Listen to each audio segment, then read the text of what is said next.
मध्य प्रदेश की ताजा खबरों के लिए इस चैनल को सब्सक्राइब जरूर करें। शुरू करते हैं फटाफट अंदाज में आज मध्य प्रदेश शाम की 10 बड़ी खबरें। पीएम मोदी की मुख्यमंत्री के साथ बैठक, कोरोना केसों पर जताई चिंता। जी हां दोस्तों, देश में कोरोना के बड़े मामले के बीच तीसरी लहर को रोकने के लिए प्रधानमंत्री नरेंद्र मोदी ने शुक्रवार को 6 राज्यों के मुख्यमंत्री के साथ बैठक की। इस दौरान पीएम नरेंद्र मोदी ने कहा कि यूरोप जैसे देश में लगातार कोरोना संक्रमण के मामले बढ़ रहे हैं।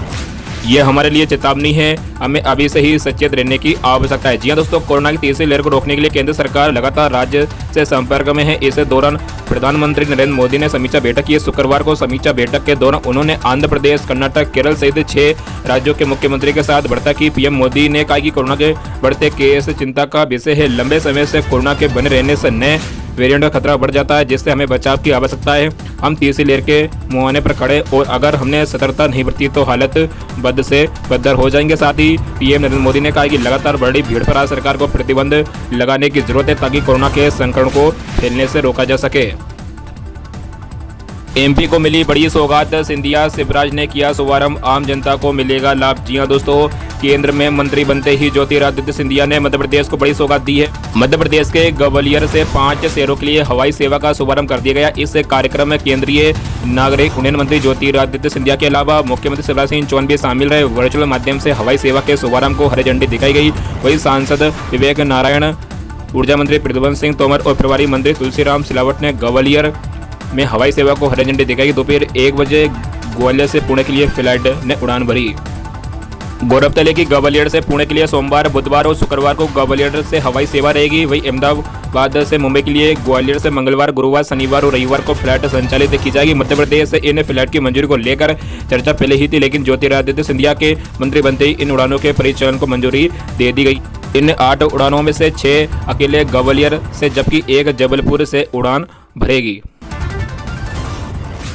डेल्टा के नए वेरिएंट ने बढ़ाई चिंता, सीएम ने की 10 दिन के टोटल लॉकडाउन की घोषणा। जी हां दोस्तों, देश में कोरोना के नए वेरिएंट ने चिंता बढ़ा दी है। देश के कई राज्यों में कोरोना के नए वेरिएंट डेल्टा वेरिएंट के नए मामले सामने आ रहे हैं, जिसके बाद सरकार द्वारा महत्वपूर्ण निर्णय लिया जा रहा है। दरअसल कोरोना के नए वेरिएंट के संक्रमण के फैलाव को रोकने के लिए राज्य सरकार ने 18 जुलाई से 10 दिन के टोटल लॉकडाउन का ऐलान किया है। जी हां दोस्तों, दरअसल मणिपुर में कोरोना के नए वेरिएंट डेल्टा प्लस ने तहलका मचा दिया है। सरकार ने इस नए वायरस के चेन को तोड़ने के लिए 10 दिन के टोटल कर्फ्यू की घोषणा की है। स्वास्थ्य विभाग का कहना है कि ट्रांसमिशन की श्रृंखला को तोड़ने के लिए सख्त कदम उठाने अनिवार्य है, जिसके कारण से 18 जुलाई से राज्य में 10 दिन का टोटल लॉकडाउन लगाया गया। इससे पहले पुडुचेरी में 31 जुलाई तक लॉकडाउन को बढ़ाया गया। जी हां दोस्तों, ज्ञात होगी मणिपुर के मुख्यमंत्री एन बीरेन सिंह ने घोषणा की कि कर्फ्यू अवधि के दौरान आवश्यक सेवाओं को छोड़कर सभी संस्थान बंद रहेंगे। टीकाकरण और परीक्षण के लिए बाहर आने वाले लोगों के अलावा किसी को बाहर निकलने की इजाजत नहीं दी जाएगी। ज्ञात होगी 24 घंटे मणिपुर में 1100 से अधिक कोरोना के मामले सामने आए, जिसके बाद राज्य में कर्फ्यू की घोषणा की गई है।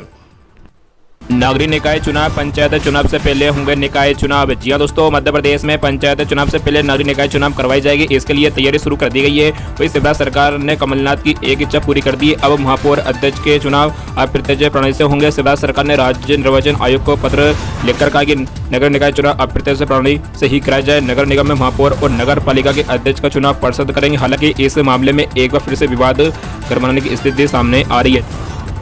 एमपीपीएससी 25 जुलाई को होगी प्रारंभिक परीक्षा, संक्रमितों के अलग व्यवस्था। जी हां दोस्तों, मध्य प्रदेश लोक सेवा आयोग द्वारा राज्य सेवा प्रारंभिक परीक्षा 2020 रविवार 25 जुलाई 2021 को आयोजित की जाएगी। इसके लिए भोपाल में 72, जबलपुर में 52 और रायसेन में 12 परीक्षा समेत अन्य जिलों में भी केंद्र बनाए गए। इसके अलावा हर जिले में 3 सेंटर कोविड पॉजिटिव के लिए बनाए गए हैं, क्योंकि एमपीपीएससी द्वारा कोविड-19 का संक्रमित परीक्षार्थियों को परीक्षा में सम्मिलित होने के लिए एक अलग परीक्षा केंद्र बनाए जाने के निर्देश दिए गए हैं। एमपीपीईबी जाने कब होगी आरक्षक भर्ती परीक्षा, इस दिन जारी हो सकते हैं नोटिफिकेशन। जी हां दोस्तों, मध्य प्रदेश में कोरोना के केसों में कमी आ गई है। इसी के साथ राज्य सरकार धीरे धीरे चरणबद्ध तरीके से स्कूल और कॉलेज खोलने विचार कर रही है। हालांकि एमपीपीईबी व्यावसायिक परीक्षाओं के लिए अभी तक कोई सहमति बनती दिखाई नहीं दे रही है। दरअसल मध्य प्रदेश के गृह विभाग के 4000 पदों पर आरक्षक भर्ती की प्रक्रिया पूरी होनी थी, लेकिन भर्ती परीक्षा का आयोजन कब किया जाएगा इसके लिए अभी तक कोई आधिकारिक घोषणा नहीं की गई। हालांकि एमपीपीईबी की आरक्षक भर्ती परीक्षा के लिए चर्चा शुरू हो गई है। जी हां दोस्तों, सूत्रों की माने तो अगर तीसरी लहर का असर मध्य प्रदेश में नहीं दिखता है तो अधिकारी अगस्त या सितंबर महीने में आरक्षक भर्ती की परीक्षा पूरी करा सकते हैं। बता दें कि संकट को देखते हुए प्रतिबंधों के दौरान मध्य प्रदेश में परीक्षा को स्थगित कर दिया गया था। वही कोरोना के केसों में कमी देखने के बाद मध्य प्रदेश लोक सेवा आयोग द्वारा राज्य सेवा और राज्य वन सेवा प्रारंभिक परीक्षा की तिथि घोषित कर दी गई, लेकिन अब भी आरक्षक शिक्षक भर्ती प्रक्रिया के लिए तारीखों का ऐलान नहीं किया गया है। प्रोफेशनल एग्जाम बोर्ड अगस्त या सितंबर के महीने परीक्षा आयोजित करवाना चाहता है।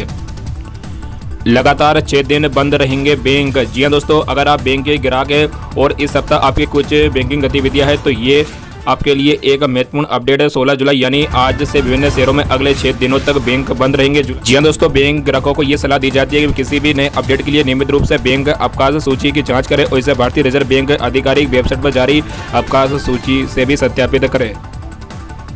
तीसरी लहर को लेकर अलर्ट मध्य प्रदेश सरकार, सामने आया सीएम शिवराज का बड़ा बयान। जी हाँ दोस्तों, एमपी में वर्तमान प्रदेश में कोरोना के एक्टिव प्रकरणों की संख्या 253 है। आज 15 जुलाई को 20 नए पॉजिटिव प्रकरण पाए गए हैं और 36 स्वस्थ होकर डिस्चार्ज, जिसके बाद पॉजिटिविटी दर 0.02% हो गई। इसी बीच सीएम शिवराज सिंह चौहान ने तीसरी लहर की आशंका को देखते हुए सभी को अलर्ट रहने को कहा है। उन्होंने कहा कि कोरोना की संभावित तीसरी लहर के प्रति सरकार पूरी तरह से सजग और सतर्क है। कोरोना के प्रति लापरवाही बिल्कुल न बरते, कोरोना अभी गया नहीं है। जी दोस्तों, सीएम शिवराज सिंह चौहान ने कहा कि कोरोना संक्रमण का प्रभाव काफी कम हो गया। इसे दृष्टि रखते हुए अनेक क्षेत्रों में रियायत दी गई है, लेकिन हमें सावधानी बरतने के साथ कोविड अनुकूल व्यवहार को भी अपनाना होगा। आज 76,201 जांचें की गई है। प्रदेश में 1687 फीवर क्लिनिक एक्टिव है।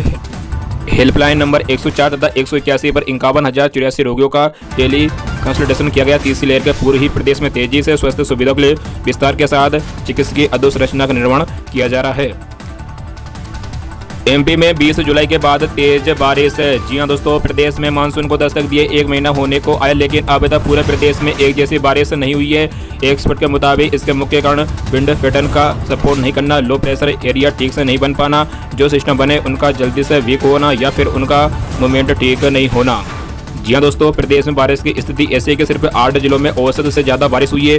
वही 8 जिले ऐसे हैं जहाँ आंकड़ा 50% से भी कम है। वही पूर्वी तो कभी पश्चिमी मध्य प्रदेश बिखरा रहा, लेकिन इतना नहीं कि पूरा प्रदेश पानी पानी हो जाए। अभी भी कई जिले ऐसे हैं जहाँ औसत से आधी बारिश भी नहीं हुई है। इस साल ज़्यादा बारिश के लिए ग्वालियर चंबल संभाग के साथ मालवा निवाड़ भी तरस रहा है। एमपी बोर्ड का रिजल्ट 10वीं की मार्कशीट कैसे बनी? जी हाँ दोस्तों, एमपी बोर्ड के 10वीं के रिजल्ट के संबंध में छात्रों की शिकायतों के समाधान के लिए माध्यमिक शिक्षा मंडल ने विशेष व्यवस्था की है। अगर किसी छात्र को अंकों के संबंध में कोई शिकायत है तो वे एमपी ऑनलाइन पोर्टल पर बनाए गए विशेष सॉफ्टवेयर के माध्यम से अपना रोल नंबर एवं एप्लीकेशन नंबर भरकर मूल अंक कटौती के बाद मिले कुल अंक और स्कूल के औसत अंकों के बारे में जानकारी ले सकता है। जी हाँ दोस्तों, एमपी बोर्ड के जनसंपर्क अधिकारी SK चौरेसी ने बताया कि 14 जुलाई को जारी 10वीं के रिजल्ट से असंतुष्ट छात्रों के लिए सितंबर में एग्जाम होने हैं। इस एग्जाम में ऐसे छात्र जिन्होंने रजिस्ट्रेशन कराया था लेकिन एग्जाम फॉर्म नहीं भरा था या फिर एग्जाम नहीं दिया था, अगर वे शामिल होना चाहते हैं तो उन्हें 900 रुपये देने होंगे। वीडियो को लाइक करें, चैनल को सब्सक्राइब करें और हाँ दोस्तों, ज़्यादा से ज़्यादा अपने मित्रों में इस वीडियो को शेयर जरूर कीजिएगा। जय हिंद।